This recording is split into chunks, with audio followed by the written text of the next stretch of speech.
Hey, Shalom Akim Shalom. First and foremost, I want to give all praises and glory and honor that's due to Yahweh, Ba'ashim, Yahweh Shai, Ba'ashim Rakakwadash. Double honors to the apostles and elders of Great Millstone and rule well. Peace and blessings and salutations to the hopeful elect. Doers in the gospel, broad, lifting up the standard of Yahweh, Ba'ashim, Yahweh Shai, wherever it may be. This is another lesson through the Spirit. I was actually watching this video yesterday, and I wanted to do something on it. But it looked like a brother actually got to it before I did, which is all good. It's all through the Spirit. Just do like a follow-up land backing because this is current and relevant. It says the American economy is crashing and everyone can feel what is coming as these government shutdowns have been looming, going on a second week. People are fear of losing their jobs, their homes, their apartments, their vehicles, and people are in a world of hurt, man, because they can't find jobs, man. You know, a friend of mine told me the other day, matter of fact, last night, it was like, man, I'm just desperate for a job. And I'm like, damn, you know, and it's real. And, you know, you try to give hope. I'm like, yeah, you'll find something. Because, I mean, there still is work. You can find work. It may not be a job that you care to do. But overall, there is work out here.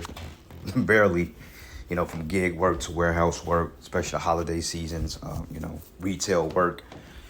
So if you're in a job now and you've been pretty much grandfathered in, it's best to just really stay on the job and you know, keep doing what you got to do until the world runs dry, because eventually we all going to be unemployed, you know, because the way that this economy is going, it's not looking too good, because the elites, they're systematically breaking things down and they putting the squeeze on people. So therefore people can opt into getting the mark of the beast, which is the RFID chip.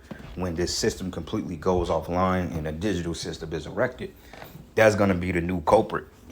All right, and this is why they're, you know, the government is still shut down. They need to push people on the brink of insanity. They need to break you mentally first, and that's what this shit is all about. Okay, so I'm gonna play a couple of minutes of this video. I hate the Epic Economist because it has that real raspy AI voice that almost sounds like RFK with that raspy ass voice, you know, or that stuttery voice. I can't really describe it, but you get it. It was like an old man having a seizure, fighting to stay alive.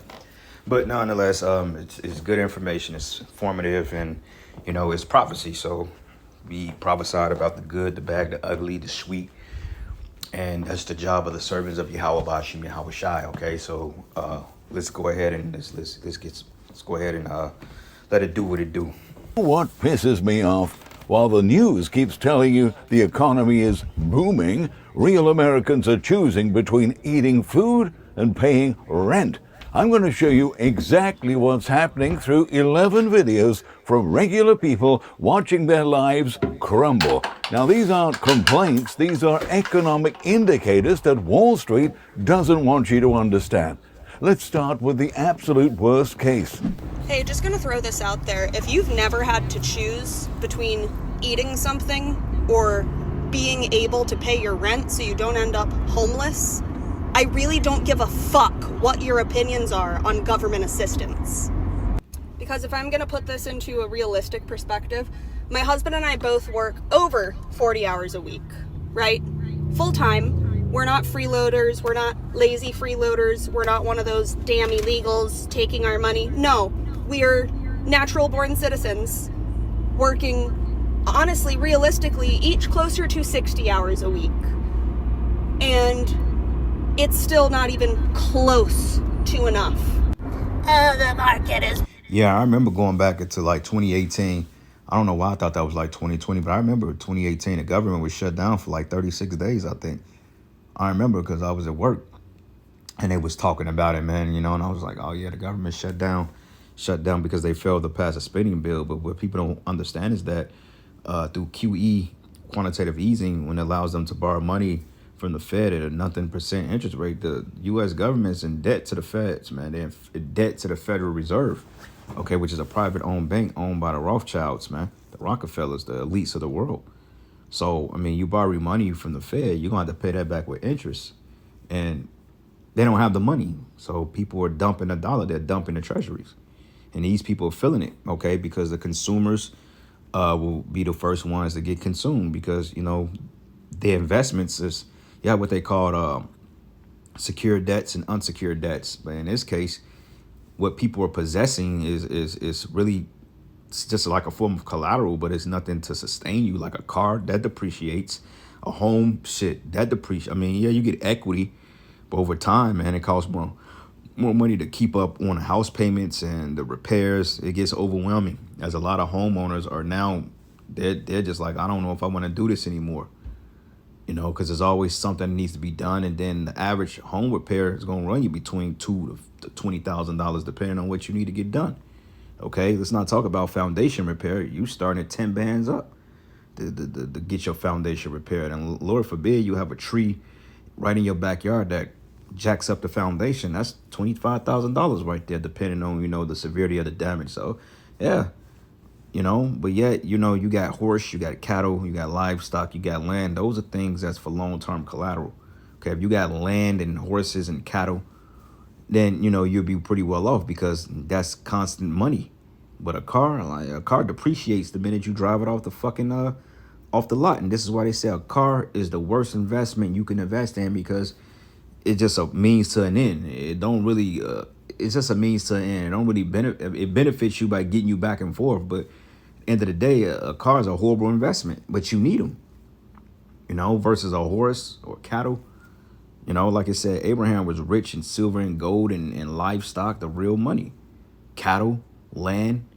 Our forefather Jacob, you know, he had wells, you know, things that could sustain us for a lifetime, man. But what do they give us?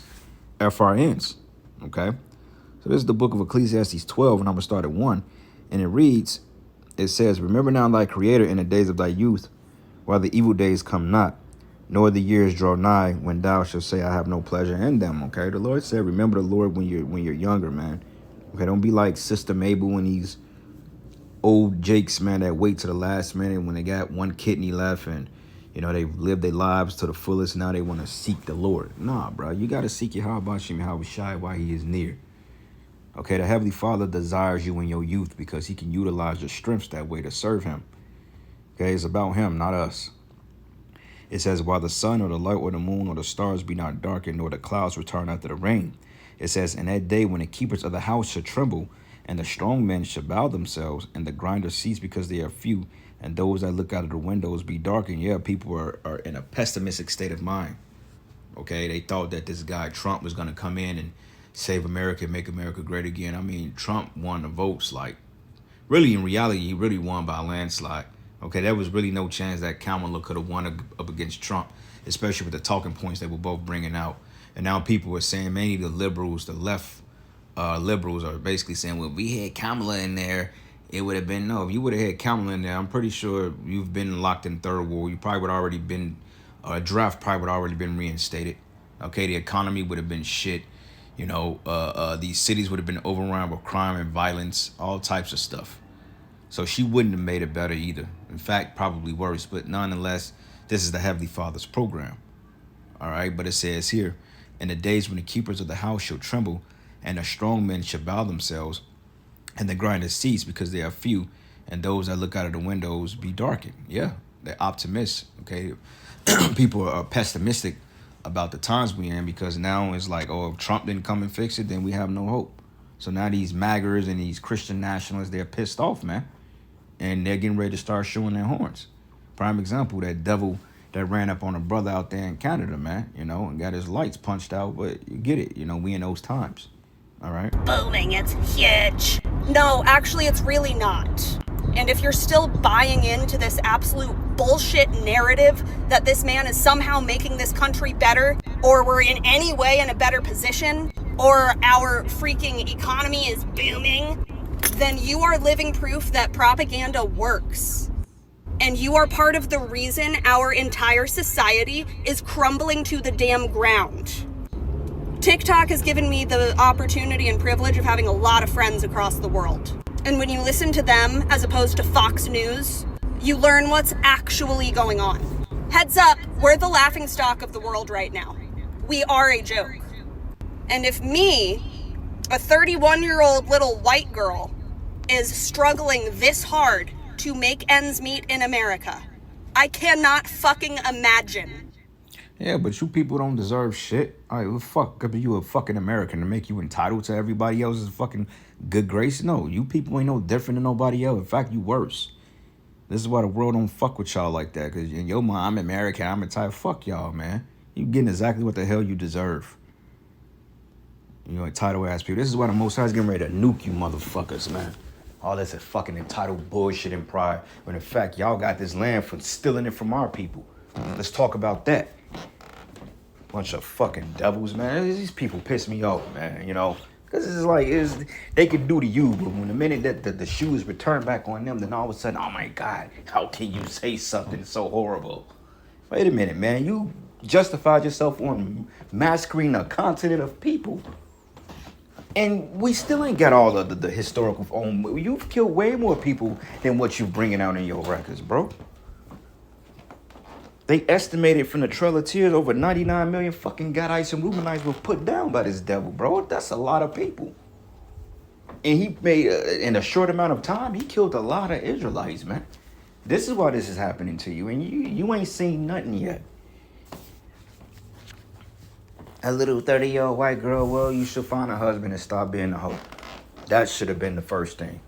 Now you mad. You mad, bruh? Glad this is happening to you people. You people are wicked, man. All right, Sirach 12:4, it says, and at the door should be shut in the streets when the sounding of the grinding is low, and he should rise up at the voice of the bird, and all the daughters of music should be brought low. Yeah. Okay, the economy is crashing. Okay, eventually, there ain't gonna be no landlords. There ain't gonna be no top CEOs, man. Even though, you know, CEOs, they have their money, they have their investments.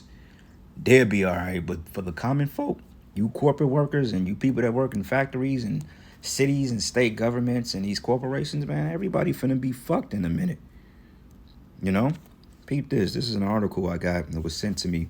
It says, investors bail on U.S. dollar as debt approaches $38 trillion. $38 trillion now. When you type in unsecured debts and loans and all this other stuff, we're probably close to $500 trillion in debt. All right, $38 trillion is not the real count. That's just here, but you got to look at global debt and offsetting of accounts and unsecured debt and all this other stuff, and you add it in, we're more like $500 billion in debt. Okay, there's no way in hell they can save this economy. Okay, it was designed to fail the minute that the elites basically took your dollar off a gold standard and put you on a digital-based currency, or, I mean, a credit-based system. That's when you were designed to fail, because when you could get credit just off nothing, you just gonna run that into the ground and think nothing of it, and you're gonna keep repeating the vicious cycle. And this is where we at. Okay, the minute that they allow the Federal Reserve to be the financer of your money, then, you know, that's when pretty much it was downhill. Okay, they had a thing that currency bottoms out like at 100 years or so, and we've well beyond that. So the U.S. dollar is getting ready to decline, you know. But it says, as the United States approaches the national debt milestone of 38 trillion, investors are abandoning the U.S. dollar, but instead people are turning to gold and Bitcoin, which have seen unprecedentedly highs lately. Right now, they said if gold get up to $4,000 an ounce, then that's probably when a reset gonna come, because last time I checked, gold was like $3,500 an ounce. You know, it could have went up, could have went down. It fluctuates as these bullion markets are pretty much manipulated. But regardless of it, gold is at an all-time high. All right, and that's how you know when things are getting ready to fall, because they don't want you people to be able to get anything to sustain yourselves, man. Okay, so people, they load up on silver. Some people that can afford gold, you know, they get gold and they thug it out until the rainy day ends. But in this case, your silver or your gold won't be able to help you out. Maybe in a short term as far as when things happen, but as a long term, eventually the gold and silver ain't gonna really mean nothing, because, I mean, people don't have anything in exchange for that. Like, yeah, you get somebody a loaf of bread. The fuck a gold bar gonna do for me when there ain't no food? Yeah, I got gold, but okay, what I'm gonna do with that? We need to barter something more reputable, you know? But it says the U.S. national debt is increasing by an alarming $6 billion daily. Damn, as the dollar's value erodes, many look for safe havens to protect their wealth. It says the national debt has grown by $2.9 trillion, damn, over the past year, with the average daily of increasing 5.72 billion daily. It says this is making inflation unbearable for so many middle-class Americans, and there's no middle class, okay? You got the rich and the poor. If you considered middle class or upper or lower middle class, then you are poor, you know?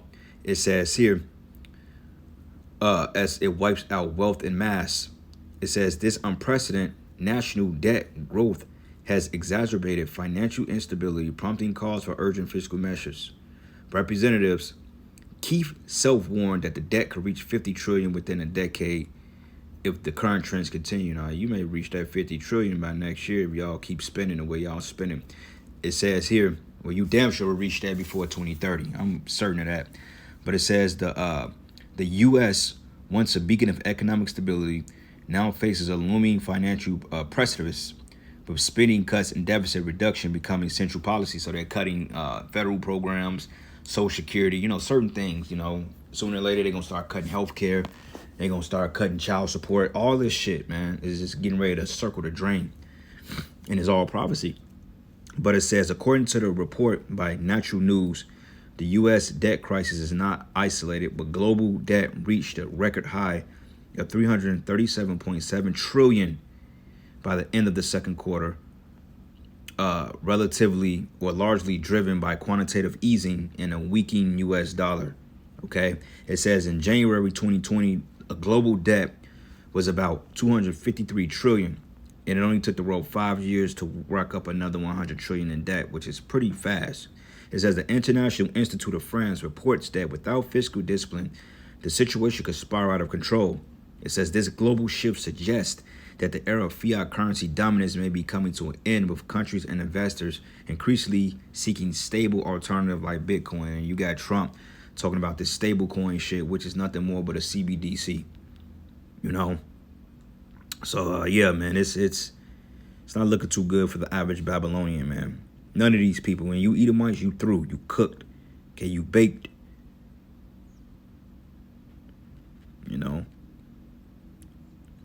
And Bitcoin ain't gonna save you people. Jeremiah 51, and I'm gonna start at verse 7. It says Babylon have been a golden cup in Yahweh's hand that made all the earth drunken. It says the nations have drunken of her wine, therefore the nations are mad. Yeah, they drunk this Babylonian juice from the philosophies, even adopting the US dollar as their central currency. So therefore, they can have more spending power. Now they like, the hell with that. We don't want your money.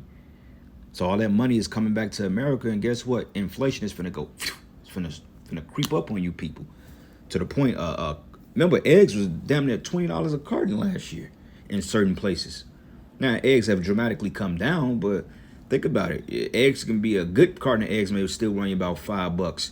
Hey, you may go to the store in the next hour and that same carton of eggs may run you $35, $40. That's called hyperinflation.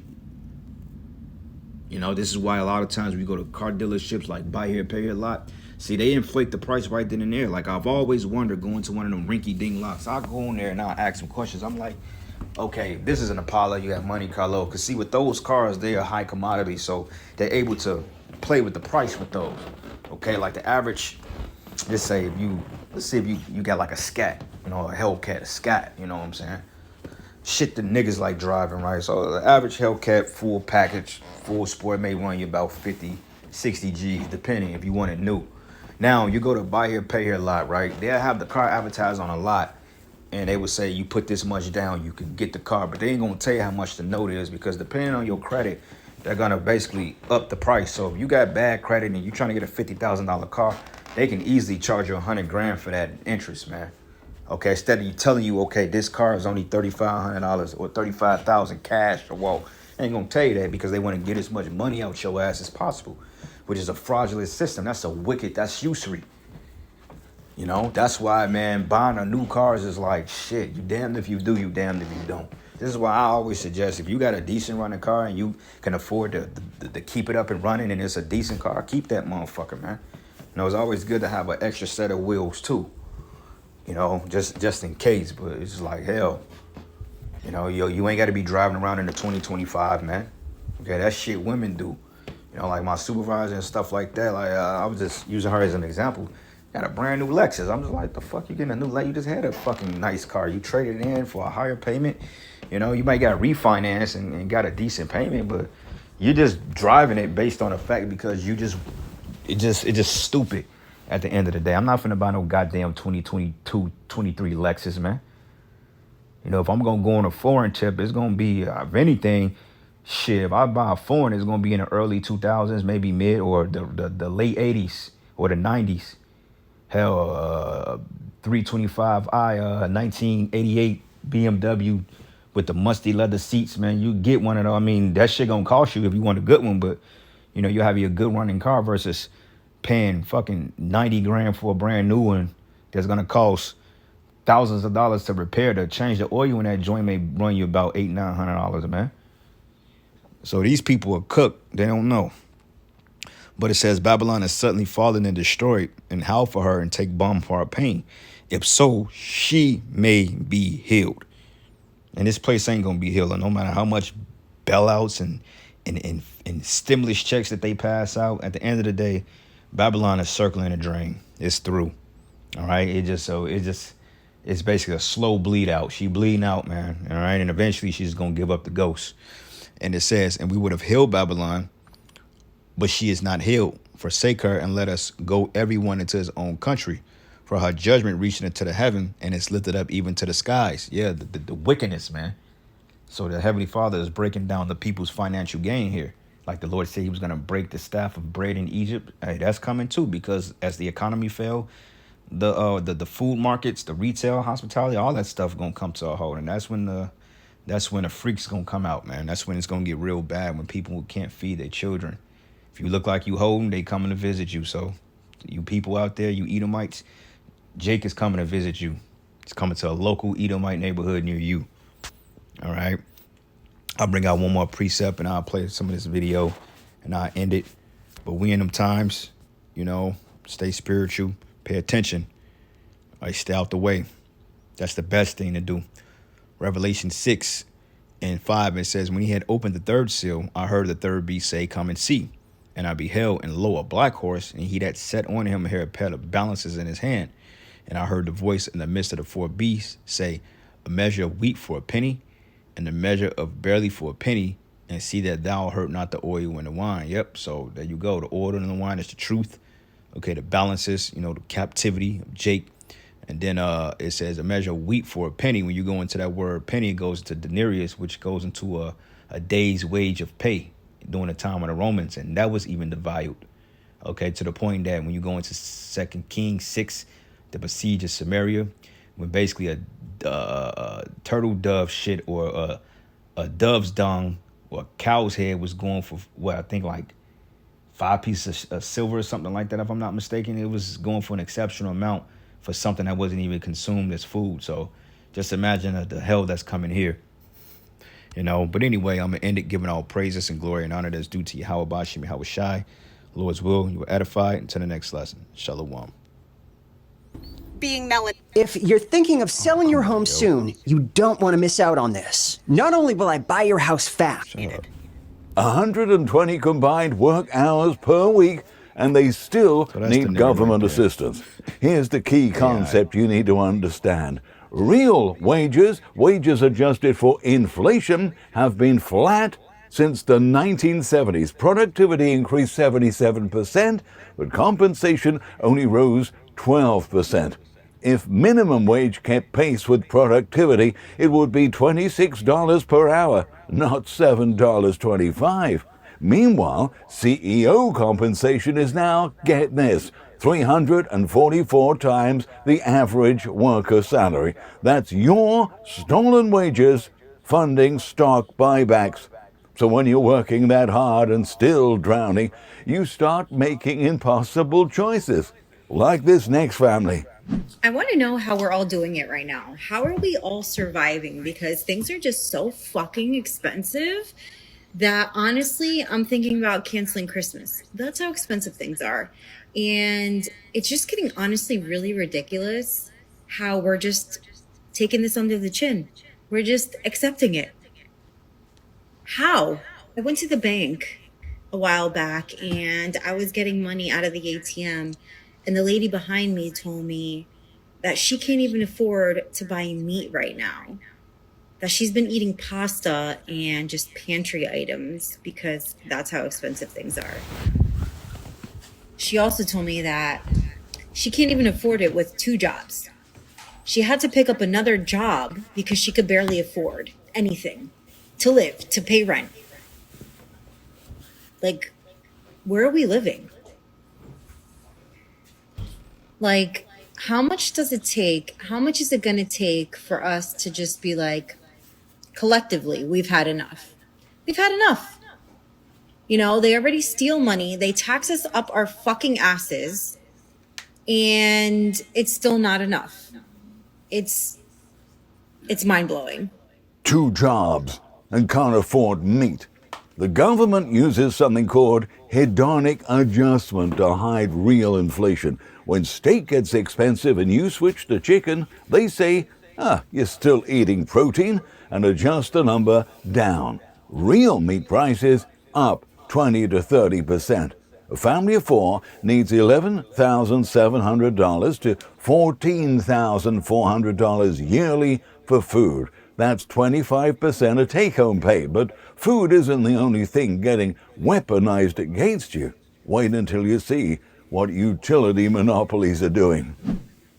I am so pissed. Not only my electric and gas bill has been outrageous here in Staten Island, New York, but I just got my water bill. Do you want to guess how much it is? Guess how much it is. I'll tell you, $1,000. That's right, $1,000. For 2 months, I would say. That's how much they charge you every 2 months. I know some states don't even get a water bill, but here in New York, you get a damn water bill, electric and gas. And don't forget taxes. It was never $1,000. Even when we filled up our whole pool, it wasn't $1,000. So, of course, I called her up, but you know they're not going to give in. She said it's probably from watering your grass or watering your vegetables or flowers. You got to be kidding. I'm not allowed to have vegetables no more or water my grass? This shit got to stop, I tell you right now. Anybody else have a big water bill or gas or electric that live in New York? This is crazy. $1,000 water bill demonstrates regulatory capture. Utility companies operate as natural monopolies with no competition. Regulators are often former utility executives. They approve increases for so-called infrastructure, then companies pay shareholder dividends instead. American Water Works posted 23% profit margins on water. Average households spend $5,000 plus annually on utilities, and that's before food, and that's before rent. Now, you might think this is just people who didn't prepare. Well, let me destroy that argument right now. Here's what I think people are not getting. When a person like myself is warning you that we have a problem with grocery prices not dipping seasonally, like this is going to be trouble. When we're telling you this, when people like myself who have lived 10 years on an ultra frugal homestead, I have a canning pantry that is deep stocked. I have a dried goods pantry. I have a freezer pantry. Lots of home-raised produce, home-raised meat, stocked to the brim with like frozen eggs. Like we prepare for these things from our experiences living rurally and the struggles that brought. When I'm telling you that these grocery prices really concern me, like that should be a huge red flag. Not because I'm smarter than anybody else, but because having been stocked ahead and watching the prices go to the point where I am eating much more out of my backup reserves than I'm being able to buy and bring in, I don't know how people who don't have any backup reserves or had a small backup reserves, how they're even going to do it. COVID was tough, but we adjusted, right? Like I changed a lot about how my family ate. Post-COVID, there was another price increase. I adjusted again how my family eats. We don't eat meat every day now. We eat a lot more vegetables than fruit because fruit is now expensive. But now we're having a problem where seasonal produce is not dropping. And so I can't restock what I'm eating out of my canning pantry. I can grow a lot in my garden, but I can't grow everything here. I don't think there's enough appreciation given to like what a red flag that is, that people who are already stocking ahead. I really hate that I have to make this right now, but we apologize to anyone who purchased our free starter kit offer. Are realizing that these grocery prices are big trouble. It should be a giant red flag. When preppers with a decade of reserves sound alarms, you listen. She's experiencing seasonal price normalization failure. Harvest season prices should drop, not anymore. 3 reasons. climate change destroying California, crop yields where 50% of U.S. produce grows. There's industry consolidation. 4 companies control 85% of beef, and greedflation. Yep, companies never lowered those COVID prices, did they? She's reached economic exhaustion with nowhere left to cut. Okay, those are personal stories. You want hard financial data? Here's the chart that predicted 2008. Major warning about what's going on in the American economy right now. What we're seeing right here has only happened 3 times in the past 20 years, and we're experiencing one of those times right now. Now, the 3 times that this has happened, March 2020, 2008, and right now, okay? I have March 2020 over here on the left side of the screen. I don't have 2008 pulled up. The white line is what you need to pay attention to. The white line is auto lenders, not car dealerships. Auto lenders, the ones that are loaning the money. There's a major contraction you see in March 2020. Well, if you look right now, we're experiencing the very, very, very similar contraction, just like we did back in 2008 as well. The difference is what happened in March 2020. Terrible time for car dealers. Terrible, terrible time. But it turned into the best time for car dealers because the government came out and said, we're going to print stimmy checks, we're going to do quantitative easing, we're going to stimulate the crap out of this economy. So it was a great time for our economy. It was a total boom, right? That's not what we're experiencing right now. That's not what's going to happen right now. So maybe 12 months from now, you see a similar situation because things get so dire for our entire economy. But this chart tells you exactly what's happening with our economy. A lot of salesmen, a lot of managers, a lot of people in the industry right now, they have never sold pre-COVID. They're all used to post-COVID times. They're used to post-COVID selling. A lot of people don't understand what it was like for the decade before that.